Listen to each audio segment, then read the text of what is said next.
Welcome back. How would you like to get a taste of Florida's history through all the senses? Sight, touch, taste, even smell, I understand. That is what you'll get this weekend with their 25th Old Florida Festival, a time portal to Florida's past.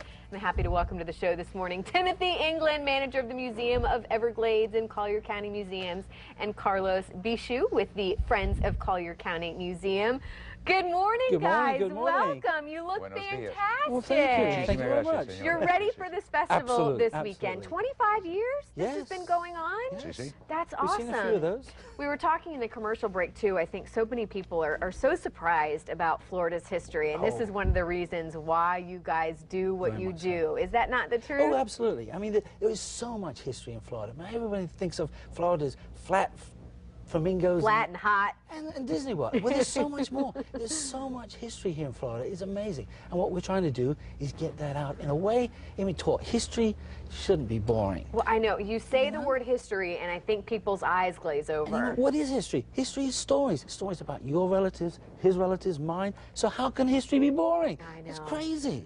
So tell us, break down kind of the weekend of events that's going to be going on. And this is truly a family event, right? You're wanting everybody in the family to come out. This started off as an outreach program for the museum, and we wanted to just get the history out. So what we what we call a timeline. So you can go back in time, like your own time machine.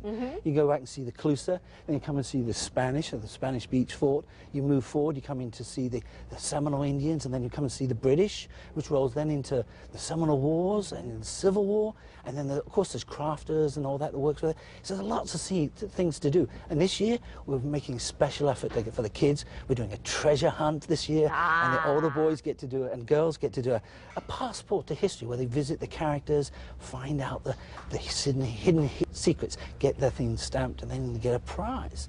We're also doing some really nice workshops, some of how to make an old-fashioned doll, for instance, and work with leather. Some of the stuff the kids and stuff do. So it's a lot more fun. It's not just a boring old history. Yeah. I mean, it's fun. It's fun. And of course, there's the food and shopping, all that stuff. Well, and Carlos, I love how passionate you guys are about this. What is your favorite part of it? What do you want people to take away from this event this weekend and to learn? I think, if anything, as he has mentioned, and I will stay in character for this, I love is to remember the fact that normally he and I would be at each other's throats. We would be enemies, mortal enemies. But for this special event, we have come together. We have given each other our own parolo between us. We will not fight each other.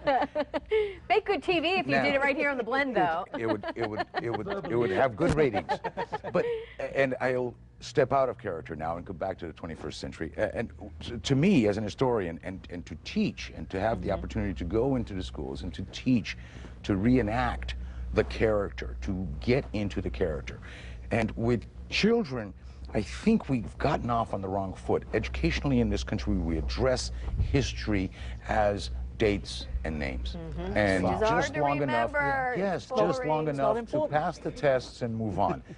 And like he says, history is the story. Forget the HI. Look at it as the story of our lives. The story of very simple human individuals like you and I today who passed through here. And the incredible thing is that Florida was here. Florida's, or this continent's first Thanksgiving, right here in Charlotte Harbor in 1513. After food ran out, after 3 months out at sea, believe me, Ponce de Leon had a very good Thanksgiving. It's the kind of things that we have a tendency to believe that only the British colonials up there. But the British colonials were highly affected by the Spanish colonials here. In fact, the aid that was given by the Spaniards to the colonists in their War of Independence was why you spend the dollar based on the Spanish dollar that they had been paid. Let alone the You guys need to go into teaching. Can we get you into our school systems? I love it. I know. We have a conquistador in the classroom program currently sponsored by the Daughters of American Revolution and through the Friends of Collier Well, County and as we Museum. close here, we're kind of running out of time, but I did want to bring, because I think when people do hear Collier County Museum, we were talking about, they assume that it's funded through the state and through the government, and this is not, Exactly. I mean, you said this is Smithsonian quality. Oh, definitely. Most definitely. Definitely. We have And the 5 friends museums. and the friends of the Collier County Museum are Help support. dedicated to come up and pay with the monies. This is our biggest fundraiser through the year. So, and that's what this is. This is a that's what this fundraiser. is. It's only like, what, $5 to get in? It's So- $10 to get $10? in. We I have to forget kind of the 5 for children. Yeah, That's Yes, we there you have, go. have to have a balance between getting the story out, teaching, and paying for it. These days, we're all the things. We try and keep it cheap, not cheap, but family friendly and economical. And the best we can. $5 is cheap, 5 and 10. Well, I guys, have to use thank that you word. so Oh, much. it's our Thank you for your pleasure. Our passion. pleasure. I love it. Thank And you, thank good you. luck this weekend. I want to go and check Wonderful. it out. Oh, Thank please you guys. do. We'll look forward to seeing All you. right, let's send it over to Steph. Up next, where you can head out to some cool sculpting seminars for some ways to bring back your youth. That's coming up next. Stay with us.